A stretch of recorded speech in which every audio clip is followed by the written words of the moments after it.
Buenas tardes y muy buen domingo. Hacemos nuestra oración a la luz de un pasaje del capítulo 10 del Evangelio según San Marcos. Cuando Jesús salía de Jericó acompañado de sus discípulos y de una gran multitud, el hijo de Timeo, Bartimeo, un mendigo ciego, estaba sentado junto al camino. Al enterarse de que pasaba Jesús, el Nazareno se puso a gritar: «Jesús, hijo de David, ten piedad de mí». Muchos lo reprendían para que se callara, pero él gritaba más fuerte: «Hijo de David, ten piedad de mí». Jesús se detuvo y dijo: «Llámenlo». Entonces llamaron al ciego y le dijeron: «Ánimo, levántate, él te llama». Y el ciego, arrojando su manto, se puso de pie de un salto y fue hacia él. Jesús le preguntó: «¿Qué quieres que haga por ti?». Él le respondió: «Maestro, que yo pueda ver». Jesús le dijo: «Vete, tu fe te ha salvado». Enseguida comenzó a ver y lo siguió por el camino.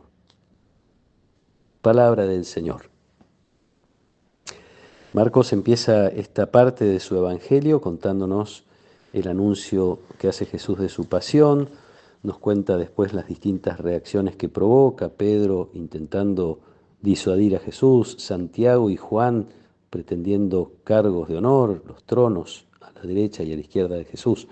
También en esta parte del Evangelio de Marcos, Jesús transmite algunas enseñanzas que tienen que ver con el estilo de vida del discípulo, tiene que ver con el reconocimiento de la importancia de los pequeños, de los niños, tiene que ver con actitudes en lo concreto de la vida familiar, etc. Jesús viene enseñando algunas cosas.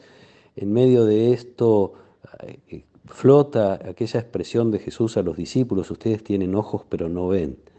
Los discípulos no terminan de entender, están como ciegos. Y en ese camino que conduce a Jesús a Jerusalén, y precisamente antes de entrar en la ciudad de Jerusalén, porque Marcos inmediatamente después de esto que leíamos recién nos va a contar la entrada en Jerusalén y el tiempo final, es decir, lo que nosotros diríamos la Semana Santa, vivida por Jesús en esa Pascua.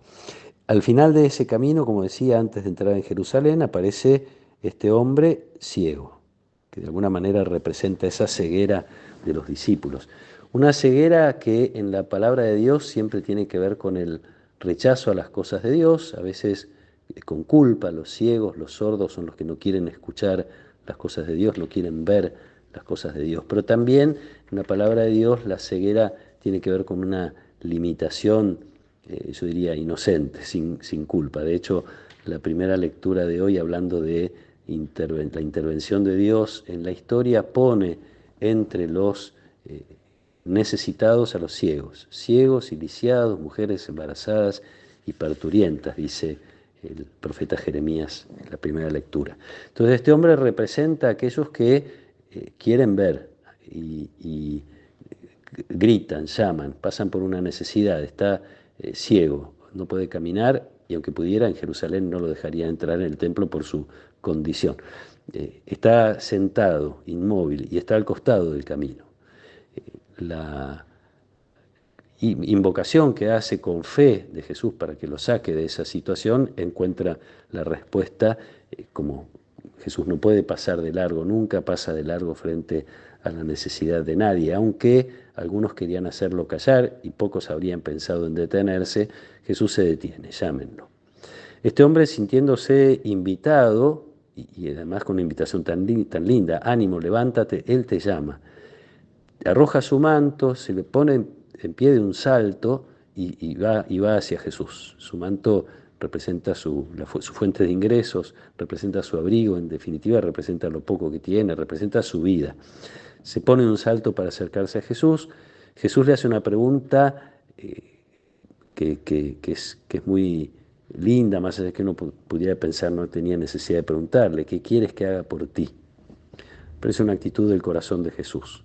Esto también los discípulos tienen o tenemos que aprenderlo de este camino que hacemos con Jesús. Entonces uno puede ponerse de alguna manera en dos situaciones. Una es: a veces estoy ciego, a veces hay cosas que no veo, a veces me detengo, estoy sentado, estoy inmovilizado, me faltan por ahí proyectos, claridad para seguir adelante, especialmente en el camino del seguimiento de Jesús, ¿no? En el asumir, el entender y comprender y ver y escuchar las cosas de Dios en lo cotidiano. A veces necesito que Jesús me llame y que alguien me avise, mira, te está llamando, levántate, ¿no? Jesús tiene poder para levantarnos de todas nuestras postraciones. Y del otro lado, esta actitud de Jesús que los discípulos tenemos que aprender, que es la de escuchar el clamor, escuchar los gritos, aunque no sean gritos que salen de la garganta, escuchar el dolor de personas que están a veces medio como apartadas, olvidadas, desprotegidas, sin proyectos, sin capacidad de ponerse de pie, etc. También nosotros ser capaces de detenernos y escuchar. Y que la actitud nuestra frente a toda persona, pero especialmente frente a la persona que pasa alguna necesidad, la actitud más profunda, tenemos que preguntarnos en el corazón qué puedo hacer, qué quieres que haga por ti. Tenemos que buscar la manera de que las personas nos digan, nosotros mismos identificar qué podemos hacer por los demás. Esta es una cosa clave del Evangelio. Creo que son dos cosas que podemos pedir hoy, tener la capacidad de reconocer nuestras cegueras, nuestras dificultades a veces para avanzar y pedirle a Jesús su ayuda. Para esto es también nuestra oración, para que Jesús nos ayude a poder salir de estas situaciones que nos detienen, que nos apartan, etc. Y la otra cosa para pedir también esta actitud del corazón, de estar atentos todo el tiempo en nuestro camino, en el camino de nuestra vida, a esas necesidades, a esos gritos y preguntarnos una y otra vez qué puedo hacer, qué quieres que haga por ti. Que nos acompañe la protección y la bendición de Dios Todopoderoso, del Padre y del Hijo y del Espíritu Santo. Amén.